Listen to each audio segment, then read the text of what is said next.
Smile education সেন্টারের সবাইকে স্বাগত জানিয়ে আজকের পর্বটি শুরু করছি। আজকে তোমাদের জন্য নিয়ে চলে এসেছি, তোমরা যারা নবম শ্রেণীর সেকেন্ড ইউনিট টেস্ট পরীক্ষা দেবে তোমাদের জন্য রায় ও মাটির প্রশ্ন বিচিত্রা থেকে আজকে সমাধান করে দেখাবো। জীবনবিজ্ঞান বিষয়ে মডেল সেট 2-এর যে সমস্ত ছোট ও বড় প্রশ্নগুলো আছে সমস্ত মডেল সেটের উত্তর সমাধান করে দেখাবো। গ্রুপ এ, গ্রুপ বি ও গ্রুপ সি এই তিনটে গ্রুপের আমরা তোমাদের সমাধান করে দেখাবো। আগের ভিডিওতে তোমাদের 1 নম্বর মডেল সেট সমাধান করে দেখিয়ে দিয়েছি গ্রুপ এ থেকে গ্রুপ সি পর্যন্ত, আর তোমাদের 2 নম্বর মডেল সেটটা একটু দেখে নিই। চলো দেরি না করে মূল বিষয়ে যাওয়া যাক। তার আগে বলি তোমাদের জীবনবিজ্ঞান, ইতিহাস ও ভূগোলের সাজেশান দেওয়া আছে, তোমরা যারা এখনও দেখোনি আমাদের প্লেলিস্টে গেলে পেয়ে যাবে, উত্তর সহকারে দেওয়া আছে। চলো প্রথম প্রশ্ন কী আছে দেখো। একটি প্রোটিন ভঙ্গকারী উৎসেচক হলো, এটা উত্তর হবে ট্রিপসিন, অপশান সি। পরবর্তী প্রশ্ন দেখো, সালস সংশ্লেষে উৎপন্ন গ্লুকোজ অণুর অক্সিজেনের উৎস কোনটি? এটা উত্তর হবে অপশান এ, CO2। আচ্ছা 3 দাগের প্রশ্ন দেখো, ট্রাকিয়া কোন প্রাণীর শ্বাস অঙ্গ? এটা উত্তর হবে ফড়িং। 4 দাগের প্রশ্ন দেখো, কোনটি নাইট্রোজেন ঘটিত রেচন পদার্থ নয়? এটা উত্তর হবে অপশান বি, রজন। 5 দাগের প্রশ্ন দেখো, অ্যালার্জি প্রতিরোধ করে কোন শ্বেত রক্ত কণিকা? এটা উত্তর হবে ইউসিনোফিল, অপশান বি। চলো এরপরে আমরা দেখব কী দেওয়া আছে। নিম্নলিখিত প্রশ্নগুলির একটি বাক্য উত্তর দাও, যে কোনো দুটি। NADP পুরো নাম কি? Nicotinamide adenine dinucleotide phosphate. চলো তোমাদের আমি ছোট্ট করে লিখে দিচ্ছি, একটু দেখে নাও। তোমাদের দেখো এখানে ছোট্ট করে আমি লিখে দিয়েছি, নিকোটিনামাইড অ্যাডিনাইন ডাইনিউক্লিওটাইড ফসফেট। পরবর্তী প্রশ্ন দেখো, 2 দাগের বাষ্পমোচন মাপার যন্ত্রের নাম লেখো। এটা উত্তর হবে গ্যানোম পোটোমিটার। আমি তোমাদের এখানে লিখে দিচ্ছি ছোট্ট করে,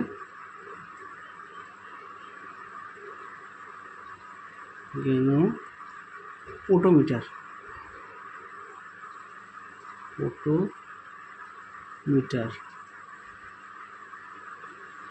পরবর্তী প্রশ্ন দেখো, মানুষের দন্ত সংকেতটি লেখো। আচ্ছা মানুষের দাঁতের সংকেতটি তোমাদের মডেল সেট 1-এর দেখো আমি দেখিয়ে দিয়েছি, মানুষের দন্তের সংকেত মডেল সেট 1-এর গ্রুপ সি এর 1 দাগ, হ্যাঁ দেখিয়ে দিয়েছি, তোমরা সেখান থেকে উত্তরটা একটু দেখে নিও। আচ্ছা এবার চলো আমরা দেখব শূন্যস্থান পূরণ করো, যে কোনো দুটি। ফুসফুসের শিরা বহন করে ড্যাশ রক্ত। এটা দেখে নাও উত্তরটা, বেশি ওটুযুক্ত বিশুদ্ধ।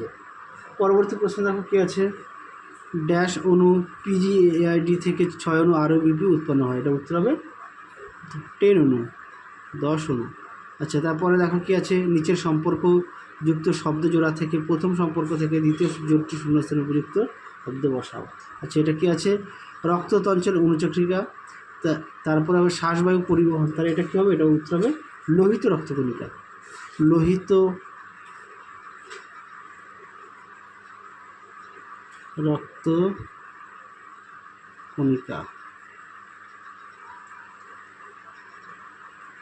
চলো পরবর্তী প্রশ্ন দেখো, এটা উত্তর হবে লোহিত রক্তকণিকা। আচ্ছা এবার আমরা দেখব কি সত্য অথবা মিথ্যা নিরূপণ করো। প্রথমে আছে 7 দাগের, পিত্তাশয় পিত্ত উৎপন্ন হয়, এটা কি? মিথ্যা। মিথ্যা, সঠিক উত্তর হবে যকৃতে। পরবর্তী প্রশ্ন দেখো 8 দাগের, মানুষের ও রক্তের গ্রুপে আলফা এবং বিটা অ্যান্টিবডি থাকে, সেটা সত্য। পরবর্তী প্রশ্ন দেখো 9 দাগের, কি ব্যাপন প্রক্রিয়া পদার্থের অণু বেশি ঘনত্বের স্থান থেকে কম ঘনত্বের স্থানে ছড়িয়ে পড়ে? এটাও সত্য। চলো এবার বাম স্তম্ভের সঙ্গে ডান স্তম্ভ মেলাও। কী আছে, প্রথমে আছে ক্ষারধর্মী তরল কলা, এটা হবে ডি, রক্ত। পরবর্তী আছে কি নাইট্রোজেনবিহীন রেচন পদার্থ, এটা হবে গদ, অর্থাৎ ই দাগ হবে। তারপরটা দেখে নাও, লাইকেন, লাইকেন হবে মিথজীবী, অর্থাৎ বি, তাই তো, হ্যাঁ বি। আচ্ছা তারপর হচ্ছে যকৃৎ, যকৃৎ হবে অর্নিথিন চক্র, এটা হবে এ। চলো এর পরবর্তী প্রশ্নগুলো আমরা দেখবো এক করে।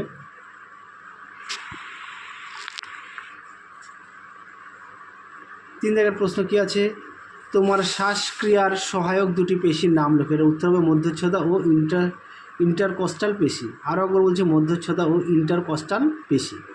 চলো পরবর্তী প্রশ্ন দেখো কী আছে, মৌলিক বিপাখার কাকে বলে? চলো দেখো প্রশ্ন উত্তরটি, দেখে নাও প্রশ্ন উত্তরটি। মৌলিক বিপাখার বা বিএমআর কি? পরীক্ষা খুব আসে। একজন সুস্থ ব্যক্তির স্বাভাবিক খাদ্য গ্রহণের 12 থেকে 18 ঘন্টা পর সম্পূর্ণ শারীরিক ও মানসিক বিশ্রামরত অবস্থায় নাতিশীতোষ্ণ পরিবেশে দেহের প্রয়োজনীয় শারীরবৃত্তীয় ক্রিয়া সম্পাদনের জন্য প্রতি বর্গমিটার দেহতলে প্রতি ঘন্টার যে ন্যূনতম তাপশক্তি নির্গত হয় তাকে মৌলিক বিপাখার বা বিএমআর বলে। তাহলে উত্তরটা তোমরা এখান থেকে এই অবধি লিখবে।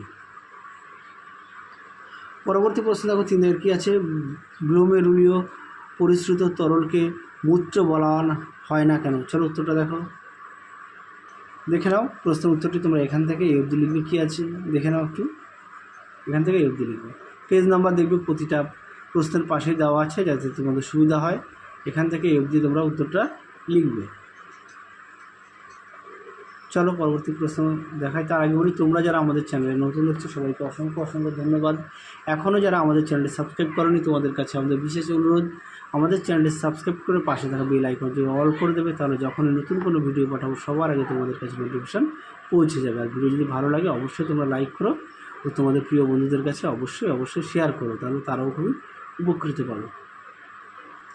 পরবর্তী প্রশ্ন দেখো 4 দাগে, শিরা ও ধমনী একটি গঠনগত ও একটি কার্যগত পার্থক্য উল্লেখ করো। চলো দেখো প্রশ্নের উত্তরটি, দেখে নাও শিরা ও ধমনীর পার্থক্য সুন্দর করে দেওয়া আছে, অবশ্যই বিষয় তোমরা উল্লেখ করবে। দেখে নাও, ভালো করে পড়বে আর বাড়িতে অবশ্যই সঙ্গে পাঠ্য বইটি খুঁটিয়ে পড়বে। ইতিহাস, ভূগোল, জীবনবিজ্ঞান, ভৌতবিজ্ঞান অবশ্যই পাঠ্য বই খুঁটিয়ে পড়বে।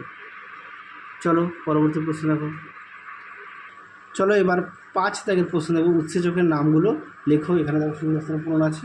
চলো উত্তরটা দেখাই, এবার আমি খাতায় লিখে দিয়েছি, দেখো সুন্দর করে লিখে দেওয়া আছে, একটু দেখে নাও।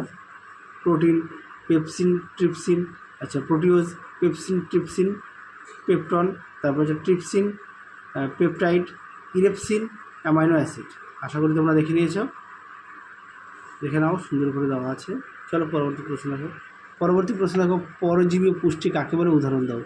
চলো উত্তরটা দেখো, দেখে নাও পরজীবী পুষ্টি কাকে বলে? যে পুষ্টি পদ্ধতিতে পরভোজী উদ্ভিদ সজীব আশ্রয়দাতা বা পোষক উদ্ভিদের দেহ থেকে পুষ্টিরস শোষণ করে পুষ্টি সম্পন্ন করে এবং এর দ্বারা পোষক উদ্ভিদ ক্ষতিগ্রস্ত হয় তাকে পরজীবী পুষ্টি বা প্যারাসাইটিক পুষ্টি বলে। তাহলে উত্তরটা তোমরা এখান থেকে অবধি লিখবে। চলো পরবর্তী প্রশ্ন দেখো, পরবর্তী প্রশ্ন আমরা দেখব 7 দাগের, এরিথ্রোব্লাস্টোসিস ফিটালিস কি? তাহলে এটা হলেই তোমাদের 2 নম্বরের প্রশ্নের উত্তর কমপ্লিট হয়ে যাবে। আর এগুলো তোমরা একটু দেখে নিও, হ্যাঁ এই প্রশ্নগুলো একটু দেখে নিও। তাও যদি তোমাদের সমস্যা হয় অবশ্যই আমাকে কমেন্ট বক্সে প্রশ্নটা লিখে পাঠিও, আমি তার উত্তর পাঠিয়ে দেবো। দেখে নাও প্রশ্নের উত্তরটি তোমরা এখান থেকে এই অবধি লিখবে, সুন্দর করে দেওয়া আছে, একটু দেখে নাও, আমি আর মুখে বললাম না। তাহলে চলো নিচে যে প্রশ্নগুলো দেখালাম ওই প্রশ্নগুলোর মধ্যে থেকে যদি তোমাদের কোনো সমস্যা হয় অবশ্যই আমাকে কমেন্ট বক্সে জানিও, আমি তোর উত্তর লিখে দেবো। চলো তাহলে আজকের মতো এখানে সমাপ্ত করছি, আবার দেখা হবে খুব শীঘ্রই তোমাদের পরবর্তী ভিডিওতে। তোমরা সবাই সুস্থ থেকে ভালো থাকো, টাটা।